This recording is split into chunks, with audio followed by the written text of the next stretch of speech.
Hello viewers, let's make tomato creamy pasta in a very super easy way.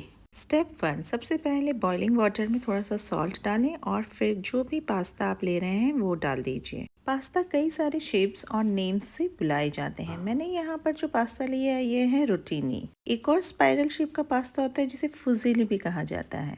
10 minutes के लिए pasta boil हो रहा है, तब तक हम कुछ प्रिपरेशंस कर लेते हैं। तो हम सबसे पहले अनियंस को फाइनली चॉप कर लेते हैं। अनियन को कैसे फाइनली चॉप करते हैं मैं आपको 2 वेज में दिखा रही हूँ।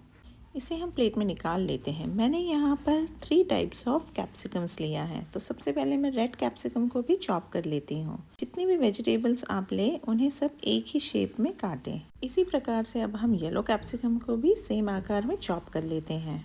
कैप्सिकम एक बहुत ही वर्सटाइल वेजिटेबल है। कैप्सिकम में विटामिन्स, मिनरल्स, एंटीऑक्सीडेंट्स काफ़ी अच्छी मात्रा में होता है, तो हमें इसे अपने मील में ज़रूर इंक्लूड करना चाहिए। अब मैं यहाँ पर ऑरेंज कैप्सिकम को भी चॉप कर लेती हूँ। कैप्सिकम को बेल पेपर के नाम से भी जाना जाता है। मैंने यहाँ गार्लिक क्रशर यूज़ करा है गार्लिक को क्रश करने के लिए। अगर आपके पास ना हो तो आप उसे बहुत ही फाइनली चॉप करके भी ले सकते हैं। साथ ही मैंने मिक्स्ड हर्ब लिया है और ब्लैक पेपर लिया है। 10 मिनट हो गए हैं and now it's time to check the pasta. एक पास्ता को लेकर आप उसे ब्रेक कर देखिए। अगर वो आसानी से टूट रहा है दैट मीन्स इट्स रेडी। अब हम इसे ड्रेन करके अलग से रख देते हैं। चलिए अब हम पास्ता के लिए सॉस बनाते हैं। तो एक पैन लीजिए और उसमें ऑयल डालिए और गार्लिक भी डाल दीजिए। गार्लिक और ऑयल दोनों साथ में ही गर्म होगा। इससे क्या होता है, गार्लिक का जो फ्लेवर है वो बहुत ही अच्छे से ऑयल में इन्फ्यूज़ हो जाता है। हमें यह गार्लिक को बहुत ही ब्राउन नहीं करना है। और नेक्स्ट हम इसमें डाल देते हैं फाइनली चॉप्ड अनियंस। अनियन और गार्लिक को अब अच्छे से मिक्स कर लेते हैं। अनियन को भी हमें यहाँ बहुत ज़्यादा ब्राउन नहीं करना है, इन्हें ट्रांसल्यूसेंट होने तक ही पकाना है। कुकिंग हमें मीडियम फ्लेम में ही करनी है। नेक्स्ट हम इसमें चॉप्ड किया हुआ कैप्सिकम डाल देते हैं। आप अपने मन चाहे और भी कोई भी वेजिटेबल इसमें डाल सकते हैं। वेजिटेबल को हमें बस सौते करना है, हमें इन्हें फुल्ली कुक नहीं करना है। कैप्सिकम हमारे सौते हो चुके हैं, तो अब हम इसमें डाल देते हैं टोमेटो बेसिल प्यूरे। सभी को अच्छे से मिक्स कर लीजिए। मैंने यहाँ जो पास्ता लिया है वो है जिरम सेमोलिना पास्ता। ये पास्ता का एक हेल्दी ऑप्शन है। ये बहुत ही रिच होता है प्रोटीन, फाइबर, विटामिन में, और ये वेट लॉस के लिए भी बहुत ही अच्छा होता है। अब हम इसमें कुछ फ्लेवर्स ऐड करते हैं। मैंने यहाँ पर सॉल्ट ऐड किया है, ब्लैक पेपर, और अब हम इसे अच्छे से मिक्स कर लेते हैं। मसाले को इसमें अच्छे से मिक्स कर लीजिए और 1 से 2 मिनट के लिए पका लीजिए। और अब बारी आती है हमें इसमें बॉइल्ड पास्ता डालने की। तो आइए हम इसमें पास्ता ऐड कर लेते हैं। सॉस और पास्ता को आप बहुत ही अच्छे से मिक्स कर लीजिए ताकि जो सारा सॉस है एक एक पास्ता में अच्छे से लग जाए।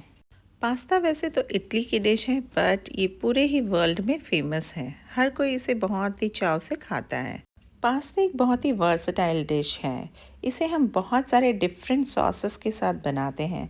White sauce pasta, tomato sauce pasta, pesto, ये कुछ फेमस सॉस के नाम हैं। पास्ता को हम बेक करके भी बनाते हैं। सॉस पास्ता में अच्छे से मिक्स हो गया है। अब हम इसमें डाल देते हैं मिक्स्ड हर्ब। ये है मिक्स्ड पिज़्ज़ा पास्ता हर्ब। इसे भी अब हम अच्छे से मिक्स कर लेते हैं। पास्ता को क्रीमी टेक्सचर देने के लिए अब हम इसमें डाल देते हैं क्रीम। क्रीम को भी अब हम अच्छे से मिक्स कर लेते हैं। क्रीम डालने के बाद हम इसे बहुत ज़्यादा नहीं पकाएंगे, 3 से 4 मिनट पकाइए। आप भी इस यमी पास्ता रेसिपी को ट्राई करिए और अपने फीडबैक मेरे साथ शेयर करिए। आइए अब हम इसे सर्व कर लेते हैं। आइए मैं अब आपको सिखाती हूँ सिंपल ब्रोकली फ्राई बनाना, जो कि इस पास्ता के साथ बहुत ही अमेजिंग लगता है। एक पैन में हमें बस ऑयल गरम करना है, उसमें चॉप्ड गार्लिक्स डालने हैं और ब्रोकली, और इसे मीडियम टू हाई फ्लेम में हमें अच्छे से मिक्स करते हुए पकाना है। अब हम इसमें थोड़ा सा सॉल्ट डाल देते हैं, फिर से मिक्स कर लेते हैं और इसे ढक के बस 2 मिनट के लिए पकाते हैं, क्योंकि जो ब्रोकली होती है वो बहुत ही क्विकली पक जाती है। 2 मिनट्स के बाद हम ढक्कन हटा लेते हैं और ये देखिए हमारी जो ब्रोकली है वो सॉफ्ट हो गई है। अब हम इसमें ब्लैक पेपर डाल देते हैं और टैंगी फ्लेवर देने के लिए लेमन जूस। हमारा साइड डिश ब्रोकली फ्राई बिल्कुल रेडी है पास्ता के साथ सर्व करने के लिए। आप भी इसे ट्राई करिए और मुझे बताइए कि आपको ये कैसी लगी।